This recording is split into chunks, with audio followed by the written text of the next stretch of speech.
Good evening, Vancouver, and welcome back to Canucks After Dark Trade Deadline Day. Fun fact, our first show was Trade Deadline Day of last year, so almost the 1 year mark in a couple of weeks of Canucks After Dark. As always, joined by my co-host, Canuck Clay. How are you doing today, Clay? I am good. I've caught my breath after catching up on all the trades. Not necessarily the Canucks didn't keep us too busy, but certainly other teams did and still doing right now. But overall, a decent flurry of activity around the league and a couple of decent moves by the team. I know we're going to get into it, but how are you? I am very good. I am pretty whelmed with the last few days, last 2 days of trades, I should say. We do have a bunch of stuff to break down, whether that's the 3 Canucks moves, the 3 Canucks losses, the other stuff going on around the NHL. So hopefully this will be a fun show. And I'm kind of looking ahead and I'm thinking, I'm like, we're not going to have many more fun shows for a while, are we? Considering how this the last 7 games have gone for the Canucks. But that's okay. We'll take it in stride. And do we want to get right into some of our marquee topics for the day? Or? Yeah. And just before we do that, Parker, I was intrigued by something you said right at the start. You said that our very first show was a trade deadline show, but we haven't reached the year yet because last season was the shortened season. I get all that. So when is our 1 year anniversary show? It's coming up, isn't it? So our first show was April 12th. I would imagine that would be April 11th would be sort of our 1 year. So 3 weeks from now. Okay. We got to do something good for that. Well, it'll be a birthday anniversary type of celebration. It'll be fun. Okay. Yeah. So we do have a bunch of news. We're going to go. Should we go in chronological order over the last 2 days, or do you want to start with big ones for? They're all kind of the same. They're all important. And I always like to say we are Canucks After Dark. So whether we talk about the 3 games or the Canucks trade, whatever you want. We're talking about the games for 5 minutes near the very end because I want to talk about them for as little time as possible. So hopefully we have no time left by then. So it all starts yesterday and quite a few trades going on around the NHL yesterday. But the Canucks make their first move and it is sort of a sign of the philosophy. And that is the Vancouver Canucks trading Travis Hamonic away to the Ottawa Senators and get a 3rd round pick in return. Instant analysis, go. I was surprised. That the Canucks could get that much for Hamnick. I wasn't surprised they tried moving him. We've talked about how Hamnick, Myers, Pullman, and Shen all share very similar characteristics. And we can get into the minutia of how we technically got the pick that's ours back. But to say that we got a 3rd round pick, regardless of whose it was, just happened to be ours. I think that's a pretty good haul for a guy who's making $3 million next year, who has not been very consistent and not even consistently in the lineup. And when he's in the lineup, he's not being consistent. So I think this was a great start, a really good move, actually. It really was. So it's the first real move made by this new management group. It is getting rid of a player who seemed overpaid from the start, right? If you think about last year, comes in on a PTO, makes basically 1.25 or whatever it was last year, a pretty inconsequential amount of money. He was absolutely totally fine. Comes back and gets re-signed, and I remember that day when he gets signed as a free agent, and we see the tweet that says 2 years, $3 million, and again, it's like, oh, that's $1.5 million per year. That sounds about right for Travis Hamonic, but no, it's double that. And it was a contract that he shouldn't have been signed to in the first place. It's one that was sort of mired in controversy when he didn't join the team for the first few weeks of the season, and then he's been hurt. And then when he's been in the lineup, he hasn't been that impressive. He's been okay. But he seemed like a player who had no chance of having positive value, right? Yeah. A player who is 31 years old, making $3 million this year, and has to make $3 million next year. And a team in Ottawa who has no aspirations of contending next year, and is in the heart of a lengthy rebuild, kind of like the Canucks are, going out and paying a premium 3rd round pick for Travis Hamonic when it feels like no other team in the NHL would. Yes, and Hamnick, he seemed to age right before our eyes, didn't he? Because when you're right, when he first came here on that 1.25 or whatever, he was actually good. He had a slow start to that weird bubble year, but once he got in the lineup halfway through the year, he actually started to build some chemistry with Hughes. So at least there was maybe some hope or optimism there. But yeah, he quickly, because of a slow start to this season, lost his spot to Shen. Had a couple chances to play with Hughes, but didn't find that magic or whatever you want to call that word. So yeah, he was relegated to the third pair with Hunt for the past month. Yeah, so a third pairing defenseman Mm-hmm. that the Canucks that didn't have a spot in the Canucks lineup really. Yeah. Sort of number 6, number 7 defenseman. Yeah. When I heard the initial sort of buzz that Hamonic has been traded to the Ottawa Senators, my thought was, okay, either like the Canucks threw in a sixth, maybe, or like it was just for nothing, right? Future considerations. They get a free player. The Canucks get $3 million of the cap. Everyone's kind of happy. I mean, I still wouldn't be happy in Ottawa's shoes because it's kind of a waste of cash because he's making 3.25 next year in real dollars. And then it comes out that there's actually a return, and the Canucks are actually getting a third round pick back. So the Canucks go from signing this contract that was an overpay from the moment it was signed, and they get an asset out of it. They get their own third round pick by way of Vegas to Ottawa back to here. Because I guess he was part of the Dadnov trade from Ottawa to Vegas, and we'll get to Dadnov in a little bit. But that pick finally makes its way back into the Canucks lap. Yeah, honestly, an excellent start to the trade deadline. You make a great point, Parker. It would be great if we got Hamnick traded away for a sixth or a seventh, or even just for the cap space, but to get that space and an asset in the top half of the draft this year, I think that's good work. I think that's really good work. Yeah, it's an excellent move. There's also some other stuff around Hamonic, and Tiger kind of mentioned it in the comments here, and I had a little line on it, on what Frank Saravalli said on 650 today, quote saying multiple players had reached out to say it was a breath of fresh air after they had gotten rid of Travis Hamonic. So clearly not super liked in the room, which makes this even more puzzling for Ottawa. Because it's like, if you're Ottawa, it's like, hey, maybe maybe he's like a leadership guy for like some of the young guys on the team, but he clearly seems to be a player who just didn't really get along with the team. And I mean, this is just such a win all around that and the things keep piling up on why this is such a good move. That sort of flies in the face of what the previous regime did.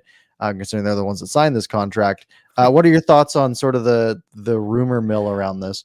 You know, Parker, that one's strange because for Saravalli to say that players reached out, are they saying to him directly? Like, why would a player reach out and say, "Oh, by the way, I'm glad he's gone"?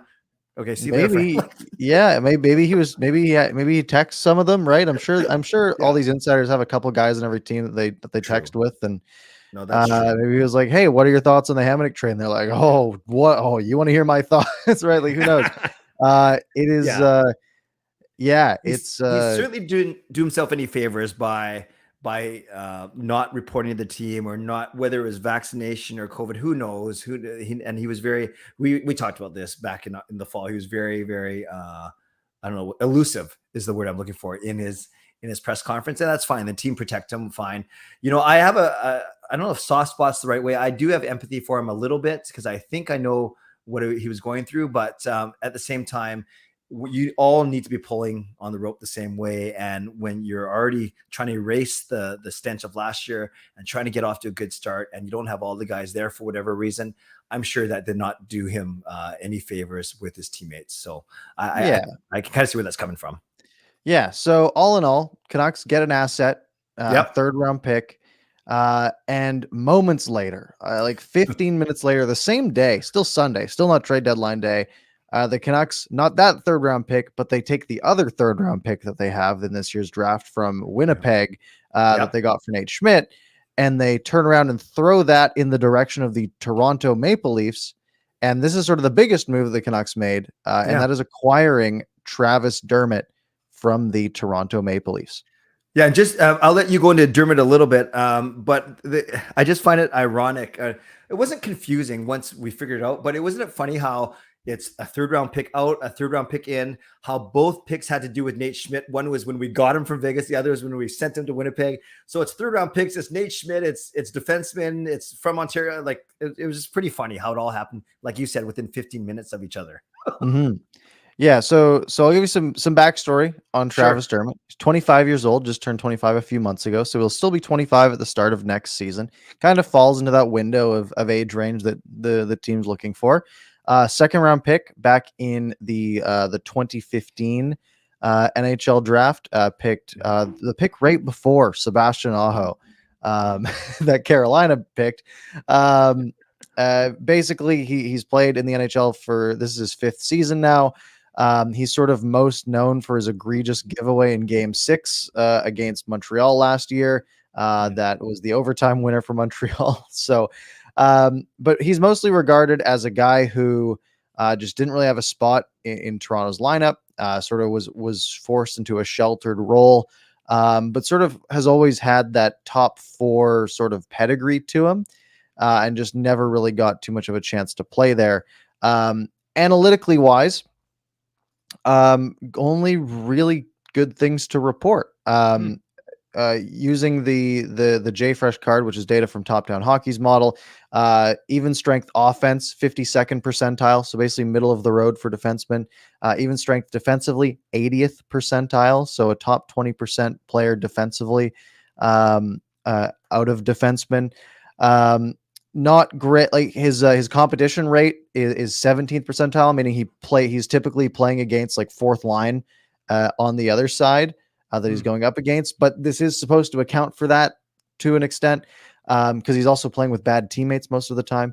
But basically, he is a player who is a really good skater by all accounts, a really smart player, but sometimes just doesn't put it all together and doesn't use his skating and his intelligence, and he makes mistakes and things along those lines. That's sort of the scouting report I had heard. Now, again, we'll see. I'm sure he'll be in the lineup this week for the Canucks, you would hope.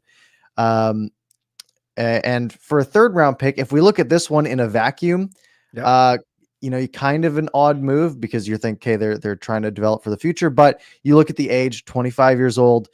You look at the controlled contract, 1.5 million for this year and next year, RFA status at the end of that, so they can hold on to him. Probably won't be due for a big raise unless he plays excellent next year. So they're getting basically a reasonably cost controlled defenseman, and this team needs defensemen. Yes.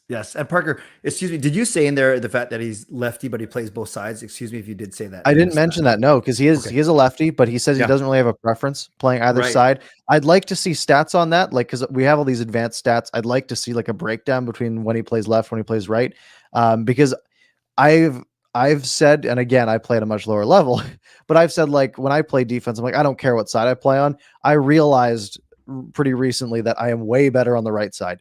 Even if I say I don't care, it's a lot easier to play on your strong side, just because you're pulling pucks off the wall on that side. Right. It's genuinely a lot easier, and that's why we see it most of the time in the NHL. So we'll see about that. But either way, depth is depth, and it's something the Canucks need. Yes, I agree with you about the depth for sure. And I said on my stream last night that I reached out to Hot Take Hockey because he follows the Toronto Maple Leafs quite well. And I simply said, hey, man, we're going to be talking about this on Monday. I'm going to talk about it. Tell me about Dermott. And he said this. He said, versatile, hasn't looked great in top 4, but untapped potential and has needed a confidence boost, especially untapped with his offensive game. Can play both sides, could seem having a really solid role on the Canucks' third pair, though, to start, and maybe room for more. And I said, cool, man, thanks. I said, I presume no one in Toronto is crying over the deal. And he says, I met Dermott and I liked him. He just needed a change of scenery. So that gives me a bit of hope. And I think you mentioned this, the 1.5 versus the 3, more flexibility money-wise, more flexibility on the ice. I think even not in a vacuum, looking at the two, and you could argue that the third round pick out, third round pick in Winnipeg versus us, we're basically in the same pot in the standings right now. You're basically looking Dermott for Hamonic and a 1.5 in savings. So I like it combined too. Yeah, when you do sort of take it out of the vacuum and you compare it, Yeah. you package it with the Hamnick move, it gets really easy because you say, yeah, they got a third round pick for Hamnick, they gave up a third round pick. Like you said, Winnipeg and Vancouver are going to finish. Yeah. One's going to finish right next to the other in the standings, most likely at the end of the year. So that doesn't matter, right? Yes. Either way, it's going to be a pick in the 80s or 70s Yep. or however that is. Yeah, I guess the 70s most likely. Yes. So basically, what it ends up being is they get rid of Travis Hamonic, and they bring in Travis Dermott. One Travis for one Travis. It is a perfect. The Travis ratio stays the same. They get a player who is 6 years younger. They get a player who makes half the money. They get a Mhm. player who is an RFA after that year, so still reasonably Yes. cost controlled. They get a player who has a higher pedigree, potentially untapped potential, and is already a better player. Mm. So that is a strong start. They Yep. basically go out and they just swap a worse defenseman for a better one. They save $1.5 million off the cap, and they get younger. There is no other way to look at it other than a slam dunk, in my opinion. Yep, I agree with you. And for those of you worrying, well, how could we lose a right shot D-man in Hamonic? We just said Dermot can play both sides, and we still have Myers, Shen, Pullman coming back, and Juleson playing until Pullman gets back. So lots of options on the right side. Yeah, absolutely. Mhm. Also, a sort of wrinkle on the Ottawa trade for Hamonic. I saw a lot of people saying like, because Philippe Myers was on waivers the day before, Oh, who is 25 years old and makes, I think, $2.8 million for this year and next year, and is better than Travis Hamonic already. And everyone's like, well, why didn't they just go get that guy? Still no idea. But that's a fun wrinkle to it. And it's just fun to sort of pile on Pierre Dorian at this point. yes, yes. Okay, Um, so that was the defense portion of our show. yes. Sticking to our timeline, going along the time. So that was everything that happened yesterday for the Yes. Vancouver Canucks. This morning, something different happened. Waivers. Now, this was surprising because why would the Canucks be in on this? They're not really in the playoff hunt anymore. But the Canucks go out and they pick up Brad Richardson. Yes, the Brad Richardson who played for the Vancouver Canucks before, off waivers from the Calgary Flames. 37 years old at this point. Remember, like, was that 2 years ago where he was absolutely insane for no reason in Yeah, Arizona? it's weird. Where he scored 19 goals in 2018, 2019. And I think 4 of them were against Vancouver. But he comes back to the Canucks to, I guess, sit on the fourth line Yeah. and sort of try to fill in the Tyler Mott gap for the rest of the year. Yes, great points. He can either play on the wing and he could fill in Mott's spot. He can play in the middle. And then if you can go send Patan back to Abbotsford while they're waiting for Dickinson. There's so many things.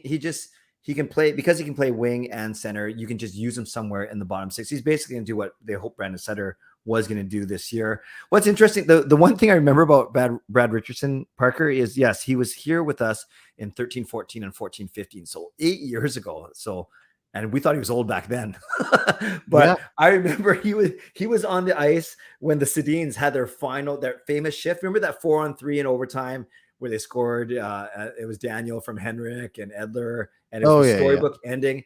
And Richardson was on the ice with OEL defending because Richardson lost the draw to Horvat, and then Arizona didn't touch the puck after that. Right? They were circling.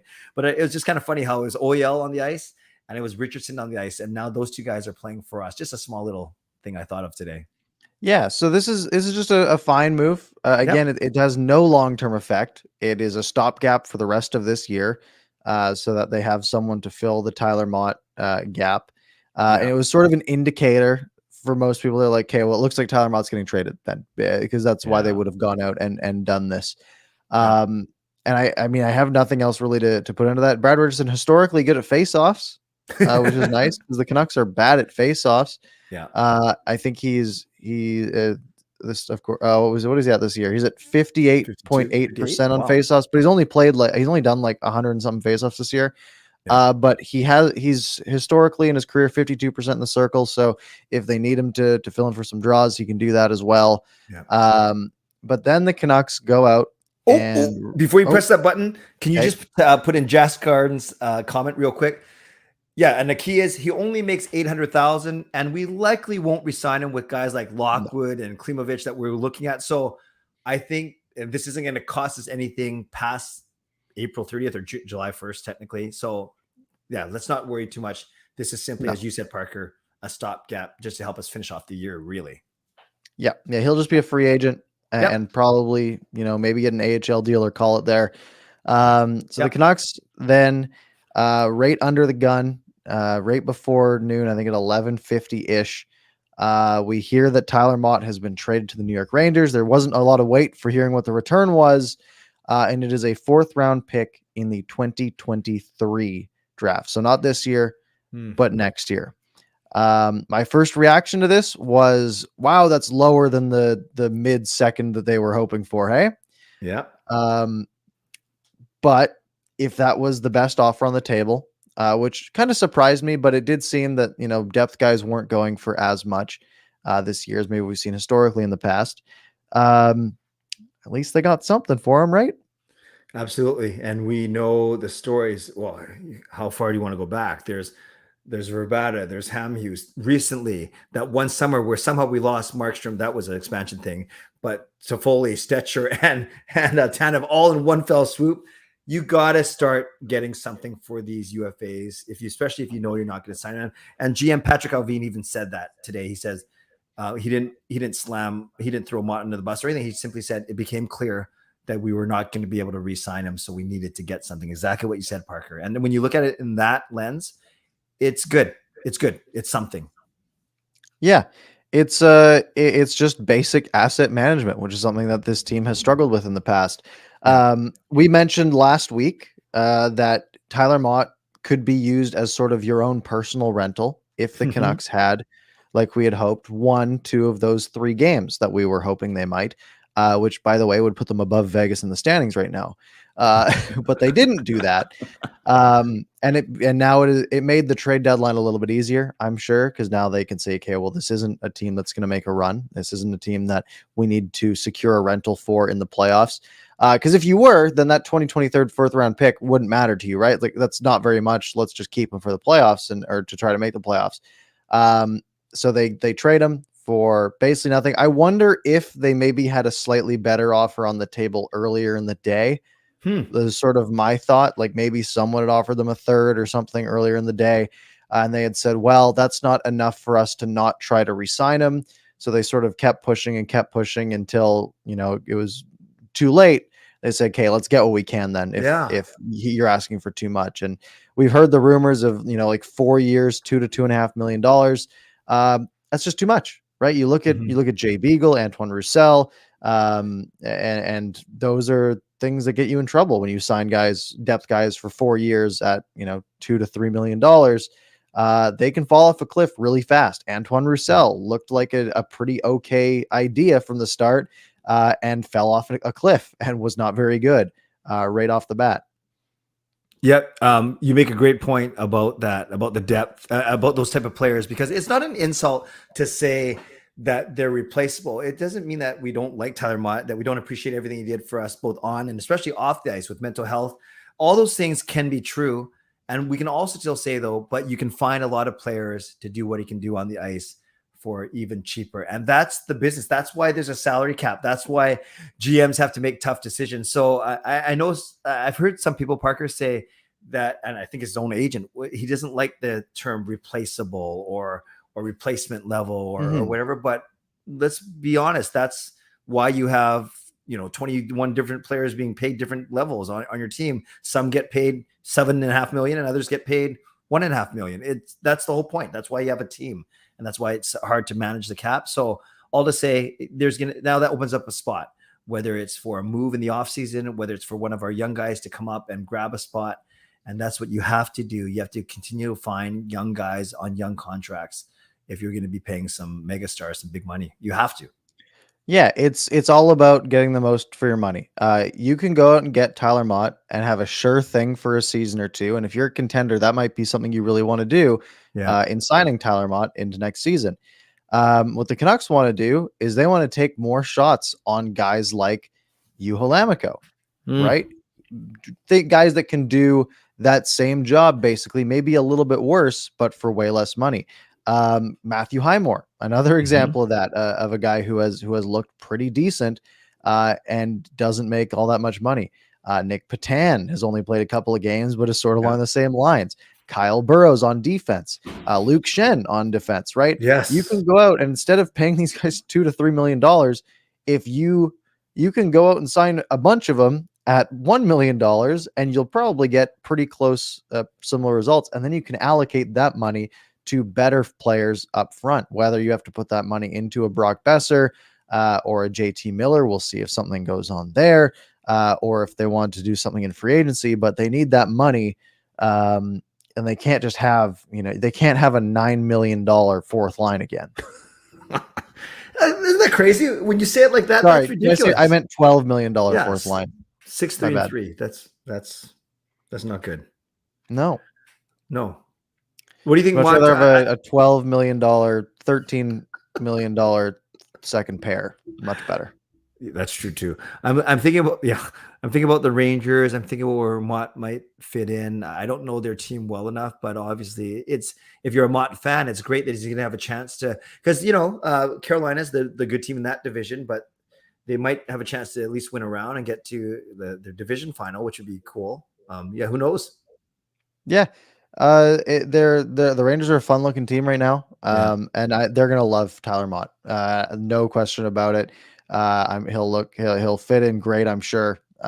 He's a guy he looks like so easy to be around, so easy to get along with, and so easy to have as a teammate. And that's really important, especially for a team gearing up for a playoff push. The exact kind of guy you want to add to a team like that. So would have been nice if the Canucks could get more, but at least they got something. It really points that philosophy that, they are willing to let things go and not be like, oh, we don't want to just lose Tyler Mott. Let's just give him too much money and then it's going to hurt us in the long run anyways. So it's a move I'm happy with. It was the one thing that they had to make a decision on. And this is what we talked about last Wednesday. We said the only thing that the Canucks have to make a decision on is Tyler Mott. JT Miller, you can wait till the offseason because he's controlled. Brock Besser's still an RFA. Connor Garland's under contract. Yara Halak, whatever. Tyler Mott was the only one that was a ticking clock that you either had to extend or you had to trade away, or you lose all leverage and you're probably going to lose them for nothing. So I know we might touch on Halak, but when you see then Dermott, Richardson, a fourth rounder, and net $1.5 million in cap space out Hamnick and Mott. And let's treat the third round picks as equals just for the sake of our conversation. What kind of letter grade, if you're a professor, what kind of letter grade you given Patrick Allvin? I think it's a solid B+, right? Yeah. I think, and again, I think that's just based on, I think the Hamnick trade was an A+. I think the Dermott trade, a little bit of risk to it, but not a lot, right? A third round pick isn't that much risk. Especially in this year's draft, it's supposed to be super deep apparently anyways. So, so I'd say that's like a B+, that's a fine, reasonable move to make. The Tyler Mott one is kind of sad. It's the right decision. But I wish they could have got more. So it's maybe like a C+ for me, just because it's something they had to do, but I don't really even want to grade that one because I think I overvalued Tyler Mott just personally. Overall, it's like a B+ for me as an overall trade deadline. A pretty good first foray as sort of a Canucks management group. I think they did pretty good, and really it just puts all eyes forward to the offseason because that's where a lot of stuff is going to have to happen.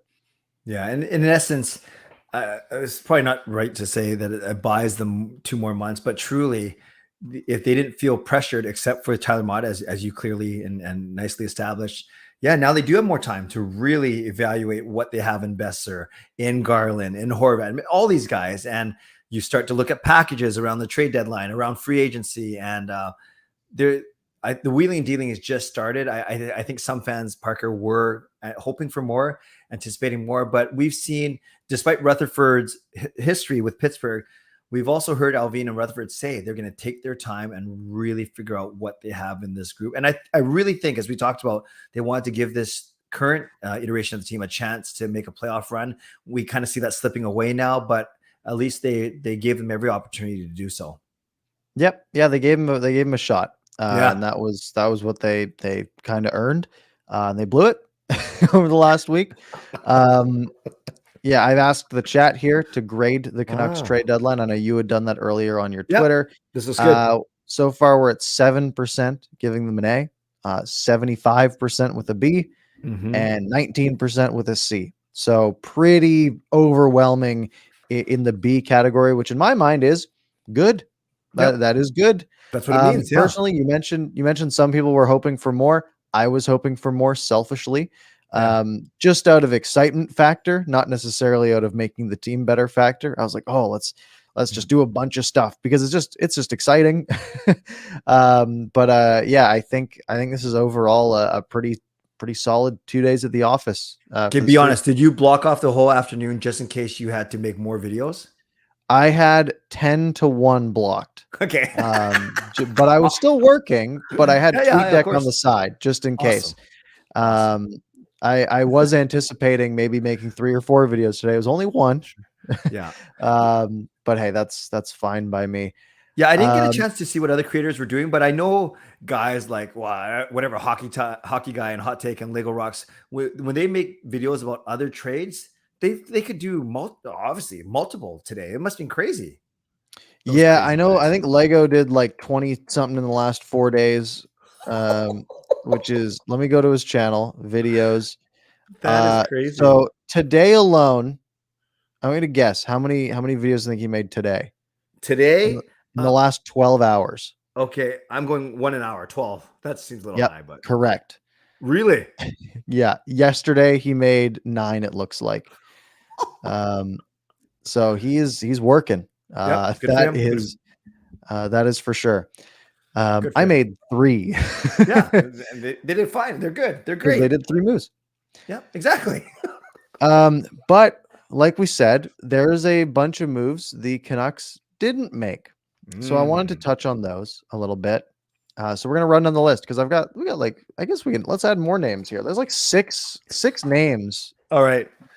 That the Canucks like could have conceivably traded, right? Their names came up at some point over the last little while. Do you want to start bottom of the lineup or top of the lineup? Let's go top. And just as you do that, Justin, thank you for the donation.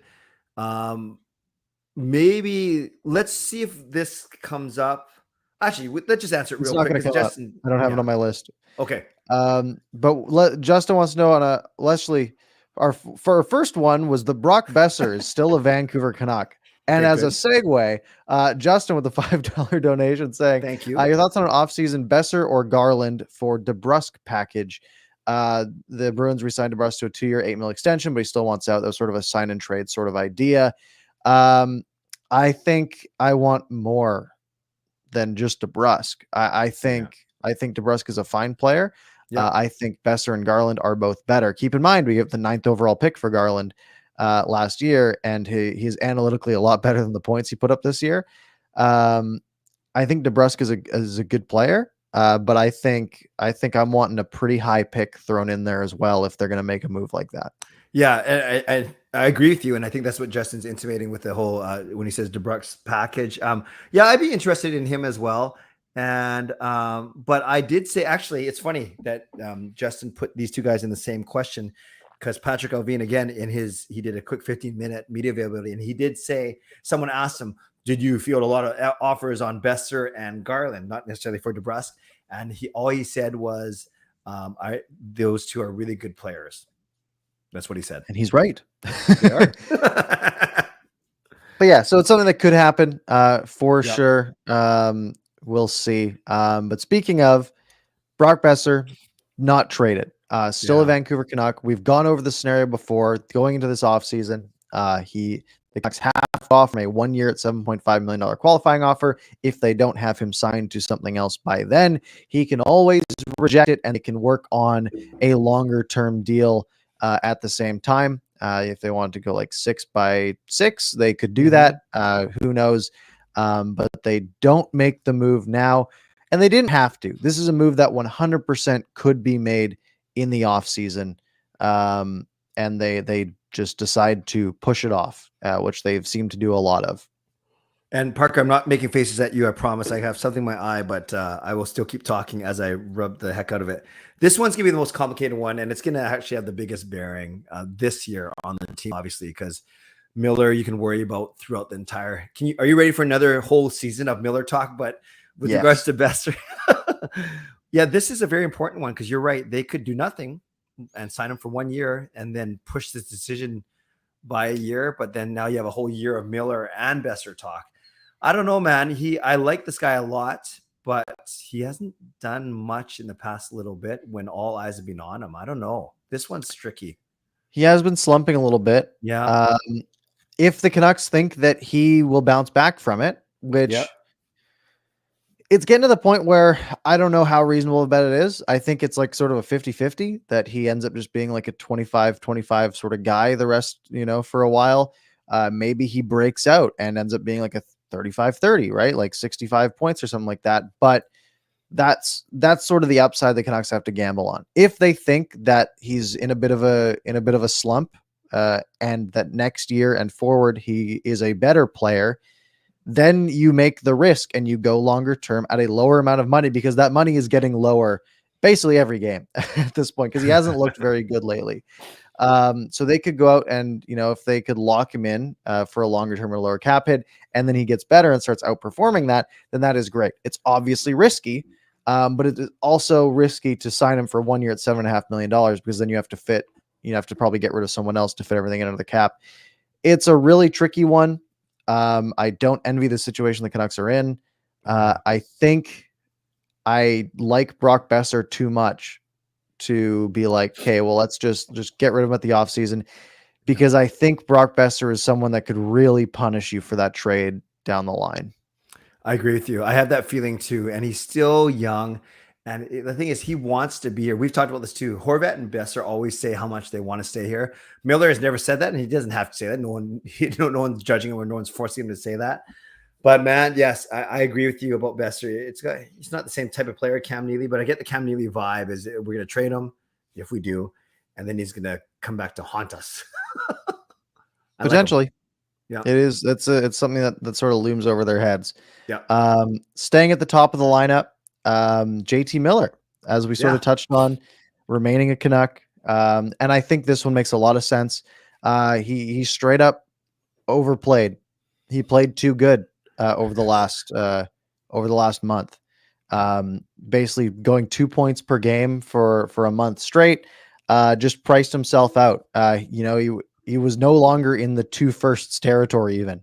It was like, hey, well, you want this guy for this year and next year, who is a top 10 scorer in the NHL, you're going to have to pay a ton.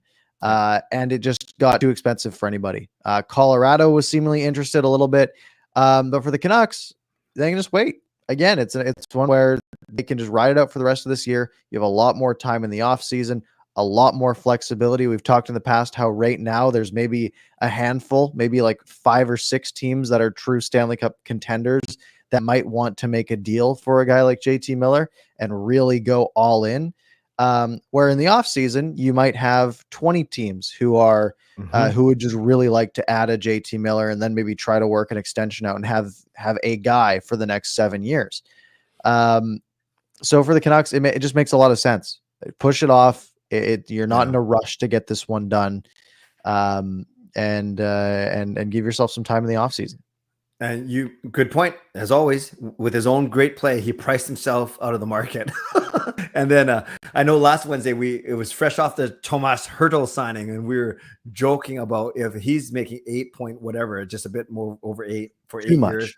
Yeah, who knows what JT Miller is going to ask for, but we'll worry about that next season. Yeah, JT or Tomas Hertl got absolutely paid. And it also keeps that extension window open a little bit. We've heard, the rumors sort of floating around that maybe he doesn't want to stay here. But again, that's all hearsay. We've also heard that the Canucks are kind of thinking that maybe they do want to extend JT Miller, which it seems a little scary. But hey, they can do the math. I'll let them. Yeah, it just gives you more options at that time. It gives you a bit more leverage too, right? You can work on that extension you can work from April, whenever the last game is, April 30th, up until July 1 or whenever free agency starts. I don't know if it's July 1 this year, or up to the draft, let's say. You'll have like 2 months. You have all of May, most of June to work something out. And if you can't work anything out by draft day, well, then you have a really, really, really good player that you can really try to move up in the draft with, or just get a bunch of assets for, right? The Canucks probably will be picking like 14th in the draft. Let's guess. Let's say around there, maybe like the 11 to 16 range. Yeah. Maybe they want to use that JT Miller. Maybe they want to use JT Miller to move up. Maybe they want to use JT Miller to just add more picks later in the draft. Like, who knows? It just gives them a lot more flexibility around draft day. I know, all good points. And I want to acknowledge Lucas's donation. We will get to your, I know that's something that Parker and I talked about. We will touch on in a little bit, but yes, we'll talk about the Dadnov trade fiasco in a bit, but thank you, Lucas, for the donation as always. It's on the list. You got it. It is on the list. Anything else on JT Miller that you want to touch on? No, we're going to be talking about him a lot, I think, in the next 16 months. Probably. Connor Garland, still a Canuck. I didn't get the idea of trading Connor Garland. That was the one that I just didn't understand. Cost controlled, decent cap hit. They just paid a 9th overall pick for him, essentially. Yeah. He is sure he's not producing at the level that he could be, and I think that's more reason not to trade him. I think his value is probably lower than it should be, because he just hasn't been producing on the scoreboard, even though analytically his on ice impact is undeniable. He's one of the best Canucks players at 5-on-5. He just can't seem to produce for whatever reason. So next year, we're genuinely looking at a player who could put up 60 points next year, and it wouldn't be that crazy. People are saying that, I guess the one knock, or maybe why they were thinking it, is he's not a Rutherford type of player, and that he's not a speedster or whatever. But I've seen enough pretty cool moves for me that tells me that he's a dangerous player, and I want him on my team at 4.9 for 4 more years. How could that not be your type of player? Watching him play, like it's so fun to watch. I would love, like, you want to have a Connor Garland, but yeah, this is one that I didn't see going that far. And again, I don't know much, about the inner workings, but I just didn't like the idea from the start. Of everyone sort of on the list of guys that could get traded, he was on my bottom of the totem pole there. Yep, I'm glad he's still here. Tyler Meyer's name was floated out a little bit over the last week. If the Canucks were able to have gotten anything for him, I think this would have been great. But they already did that with Travis Hamonic. That's good enough. They did great. Any thoughts on Tyler Myers? No. Are you okay with 2 more years of him at $6 million? Is that all that's left? 2 years at $6 million?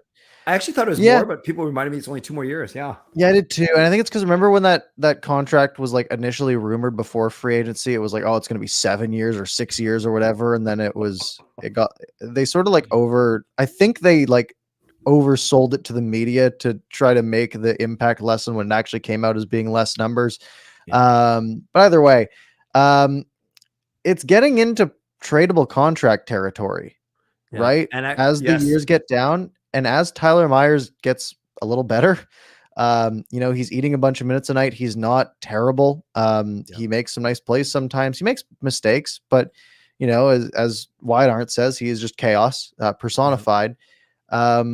What's to stop them from trading him in the offseason, and maybe getting something small, or at the deadline next year? And again, it might be tricky.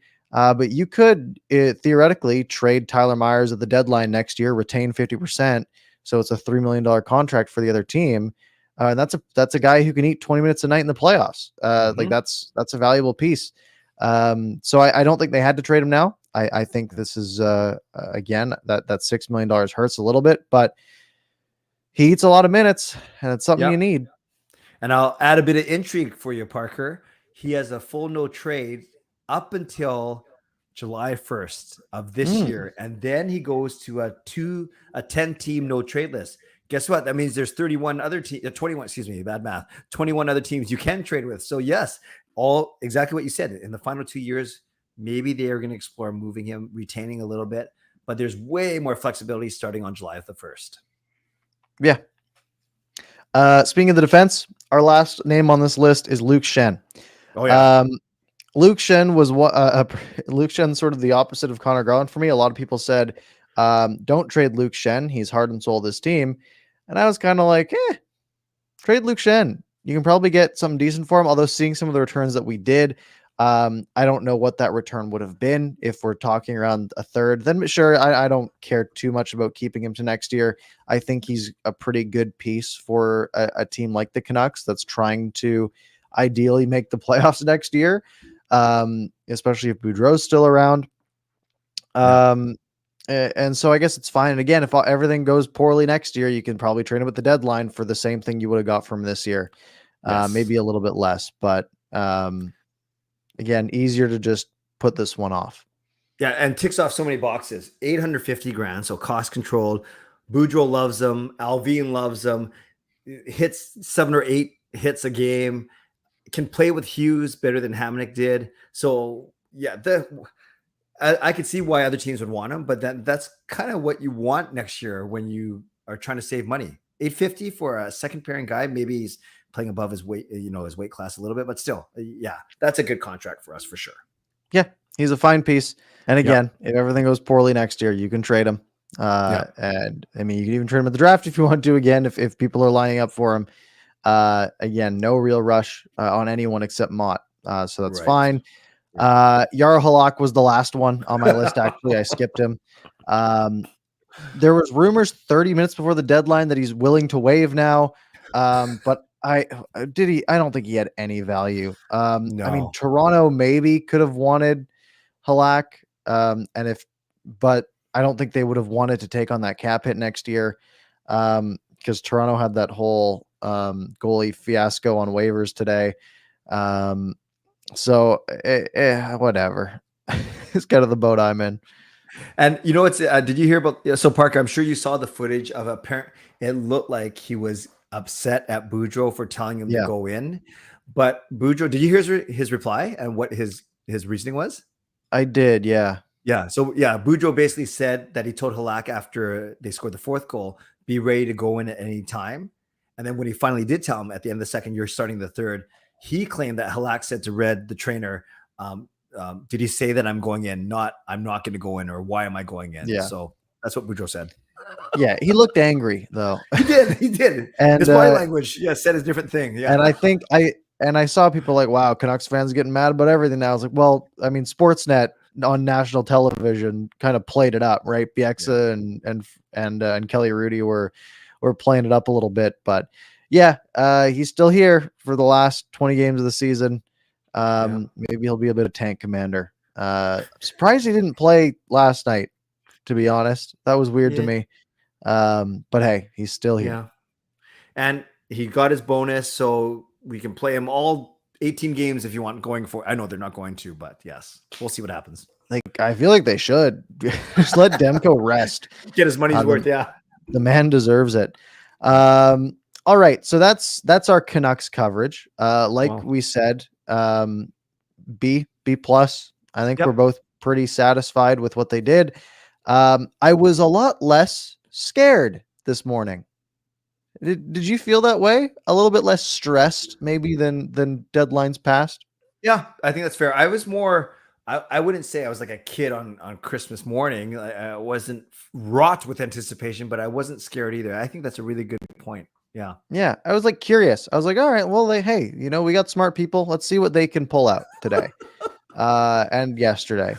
And they did just fine. And and that works for me. It wasn't like, oh no, what's the return? Like the panic. So that's good. Do we want to talk about the Dadnov situation? Cause it's so funny to me. Let's do that for 5 minutes. We talk about the Canucks 3 games for 5 minutes, and then we'll see where we're at 11 o'clock. Sounds good. All right. I didn't I haven't looked to see if there's any updates in the last hour. I don't think there is because it'd be at the top of my Twitter. Right. So the Dadnov situation. For some backstory, I guess in the off season, Ottawa trades Dadnov to Vegas. Dadnov had a 10-team no trade list, so he can define 10 teams that he cannot be traded to.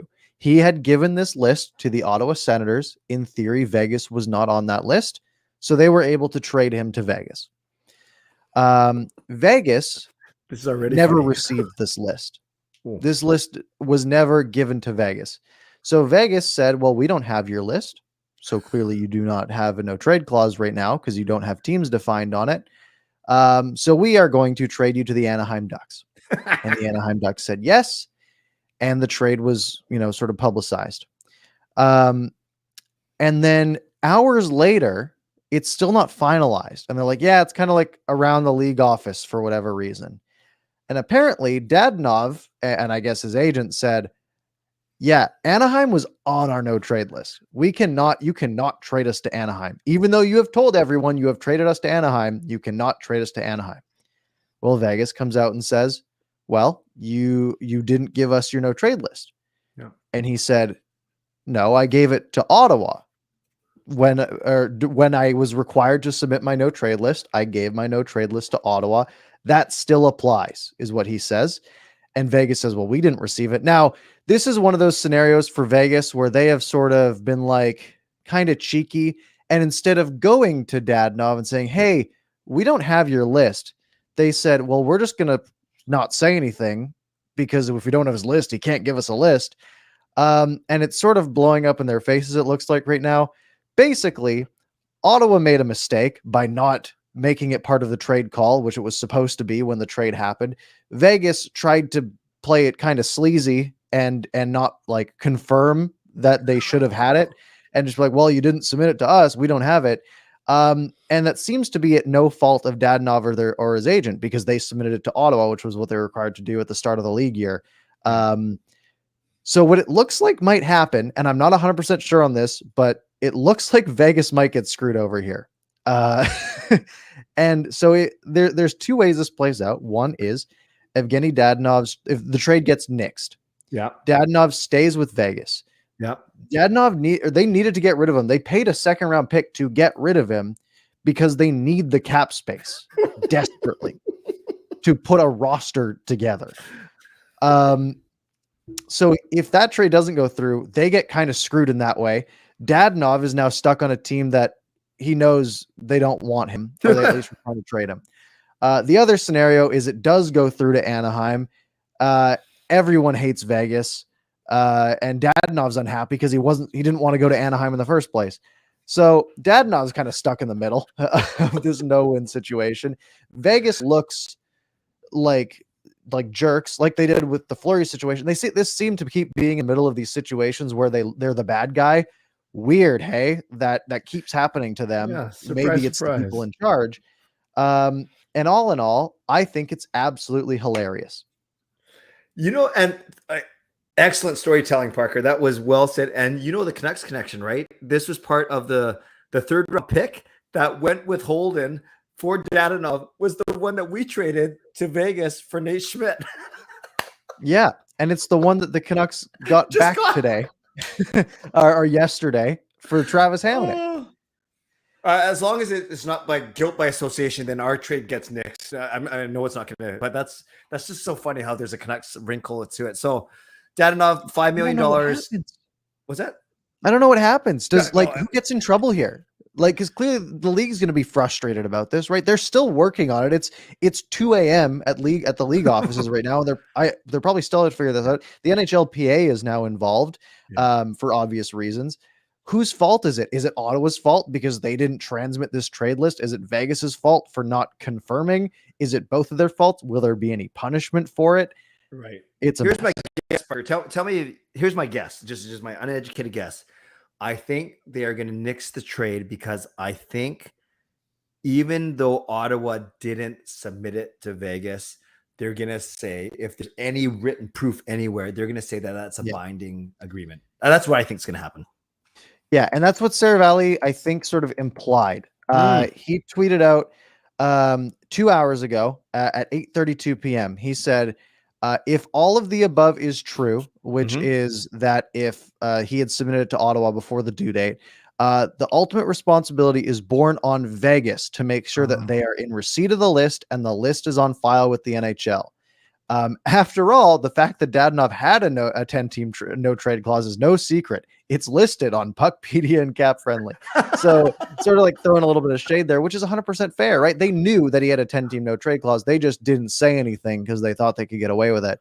And it might be blowing up in their faces. And I think it's great. And the Canucks wrinkle to this too. Yes, imagine the trade gets nixed. As Justin said, Dadnov is not happy. Vegas has a tough time with the salary cap.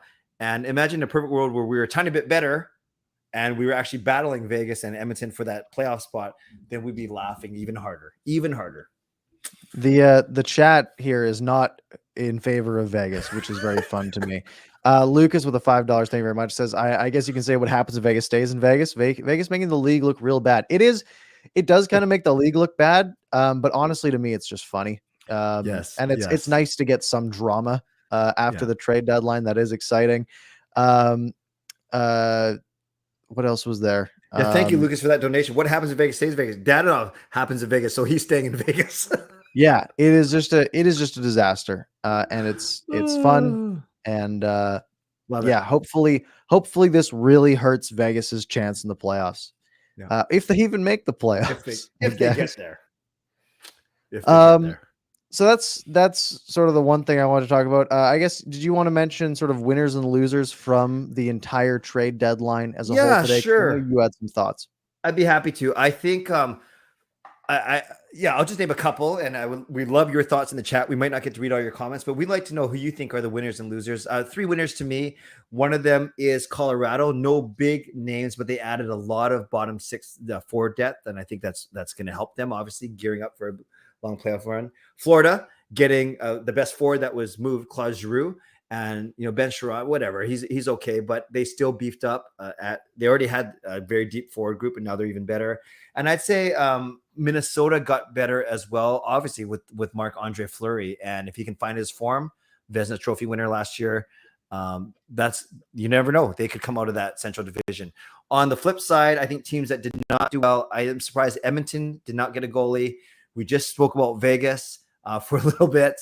And, I think Dallas is a team. They didn't do a single thing, and they're right on the cusp of making the playoffs. So it is an admission that they don't think they're going to go a lot far, or an admission that they think they can do it with their current roster. So there are some options out there for winners and losers that I just want to bring up real quick. I want to throw Toronto in the mix in the losers category because they went out and they signed a goalie who put a .926 this year in the KHL.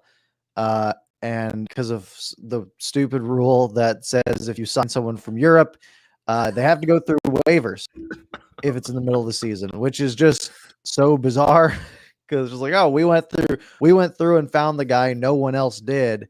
Yeah. And it's no secret who he was. And then Arizona's like, hey, we'll take him. That's cool. Yeah. Thank you. So that was funny. So yeah, Toronto doesn't have a goalie. Edmonton doesn't have a goalie. And you need goalies. Yeah. Especially in the playoffs. I agree. Yeah. Oh, Luke is also mentioning Seattle. I think Seattle was a pretty good winner. How many picks? Big losers from the expansion draft, pretty big winners today. Getting rid of a lot of pieces and getting a lot of picks. I think they have something like 32 picks over the next 3 drafts or something like that. They are in full-on accumulation mode. I do want to check that. Let's go teams, Seattle, Kraken. No. So they have 4 picks in the second round this year, 3 in the fourth. Everything else is just 1. Next year, they have 3 picks in the second round, 2 in the third, 3 in the fourth. So they have just been in full-on accumulation mode. So 6 picks in the first 3 rounds, 5 picks in the first 2 rounds this year, and a total of 5, 6, 9, 10, 11, 12 picks in this year's draft. So good on them. They are going to get young. I saw a stat that they have more picks in the next 3 drafts than they have players on their roster. Yeah. I believe it. So they are racking up. Watch out for this team in 6 or 7 years, my friends. Yep. Hey, I think it's the right approach to take. Yep. Considering they've only won, I think, 18 games this year. Yes. Do we want to talk about the Vancouver Canucks 3 hockey Well, games for let's about just acknowledge what happened. How about that? the Canucks lost 3 games, making their road trip a total of 2-3-2. This took their playoff odds down from a blistering 30% as they had rocketed their way up, and it is now sitting at, drum roll please as I scroll, 8%. Oh my! So pre Boudreaux numbers now again in percentage. No, they were lower. Okay. They were 2% before Boudreaux. But they did get it up to like 25% earlier this week, fall into a free fall. And that leaves me one question for you. Team Tank, are we back? Parker, you will not get me to say the word. I do not believe in it. People try and trick me all the time into saying it. No, I don't believe in it. It doesn't work. Well, I guess it does work if you do it really, really well and you get lucky. But I will never advocate for this, but I understand. I'm not dumb. I understand why. I get the whole thing about your odds and blah, blah, blah. But I just can't even say the word, man. I can't even say the word. I think the Canucks, my goal, my tank dream is they need to get up to the 11th best odds, because the new rule is you can only jump 10 spots. Right. So then they can go to the top. Now I'm going to hit the sim lottery button once. Okay. Like right now. Just for fun. Right now. Okay. The Canucks jump 9 spots to 4th. There we go. Okay. Hey, look at that. Good sign. That's the only time I will do that until next week. Cool. That's the first time that's worked out, I think. Very good. Don't do it ever again. Just keep it like that. Yep. That's the Team Tank scenario. Let's take some viewer questions, I guess. It is 11, but it is trade deadline day. We can go an extra 5-10 minutes or so. Sure. So we'll take a couple of questions. So if you've got any questions relating to the deadline or the off season or why the Canucks are playing so bad, please don't ask about that. Then we will be glad to answer them again if it's not about how bad the team is playing.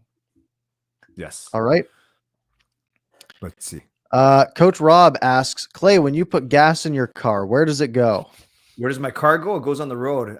No, where's the gas go? I think is what he was asking. Yeah, and that metal part of the car that makes it run. Yeah, I'm not gonna say that. Nice try. Thank you, though.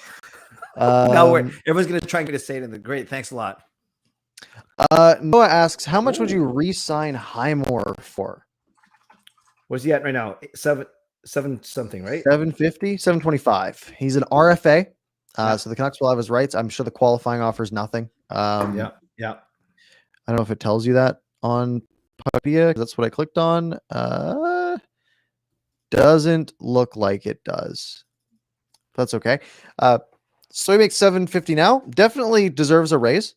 I am in the boat of throw him $1 million. Yep. Give him a cool 1 million. Nice and easy. Yeah.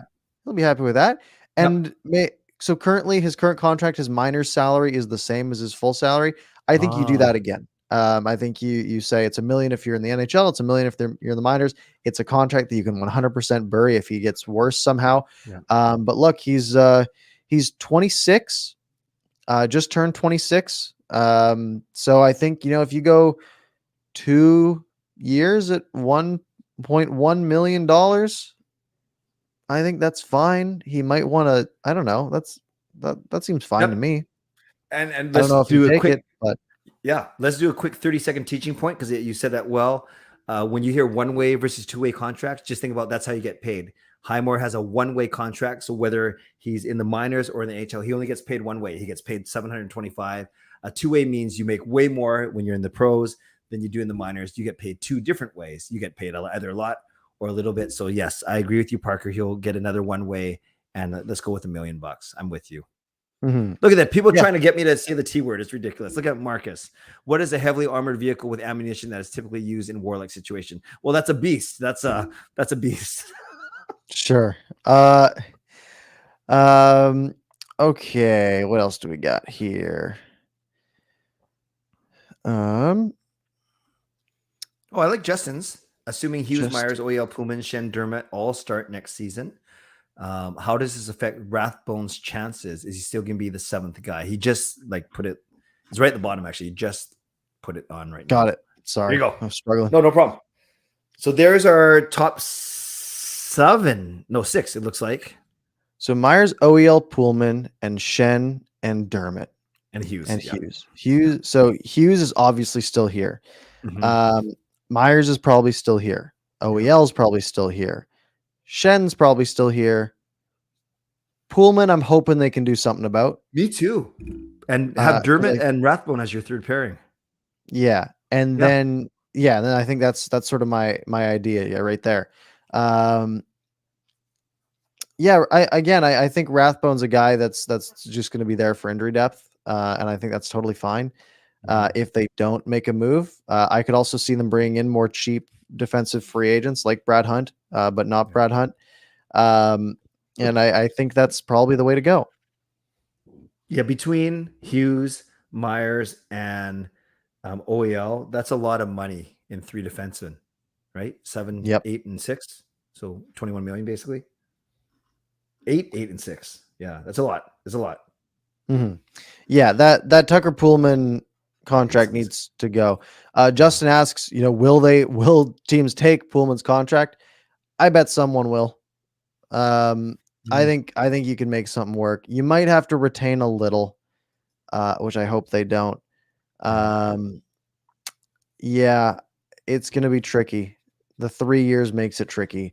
But I think they might be able to make something happen, even if you get like a 6th for it, or if you get nothing for it, or if you give up a 6 to get rid of it. I think that's all worth it. And I think they'll try to move that one. Yep, I agree. I agree with you.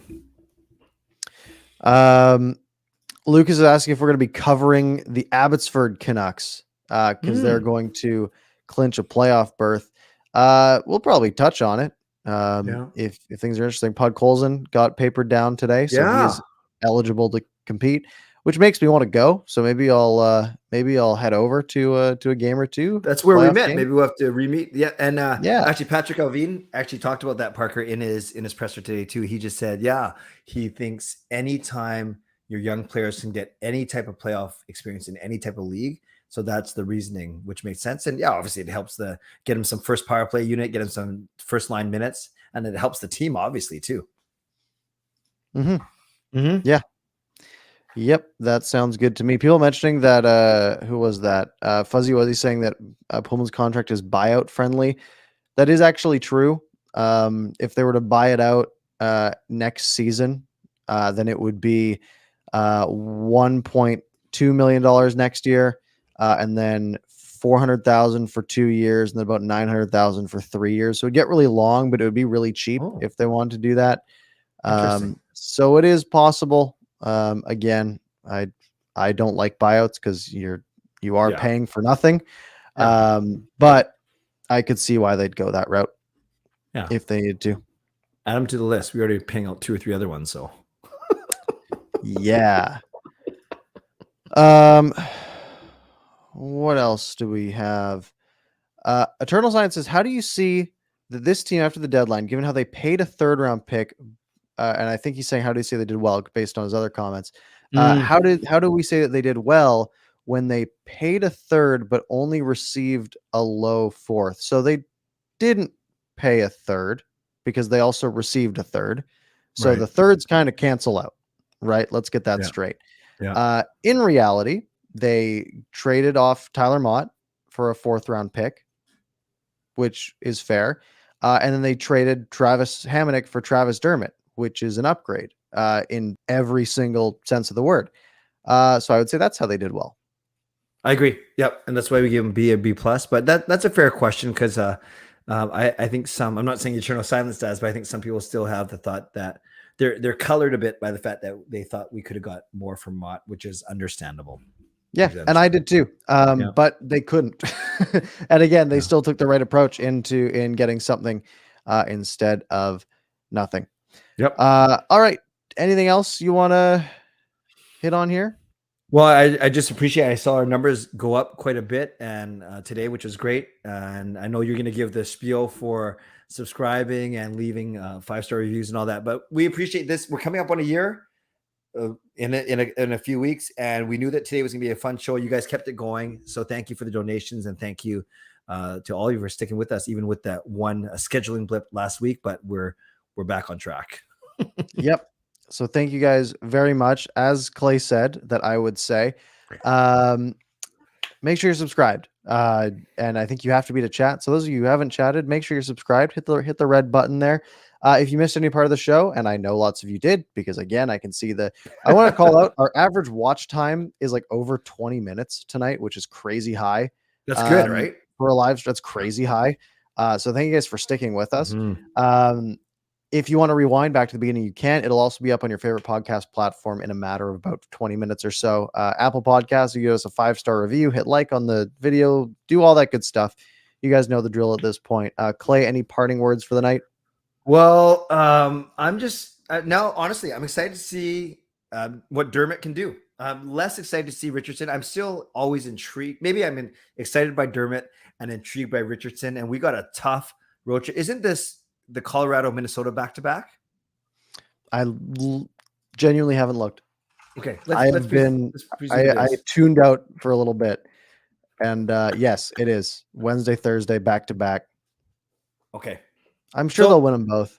Oh yeah. We're going to go 14-4 and make the playoffs.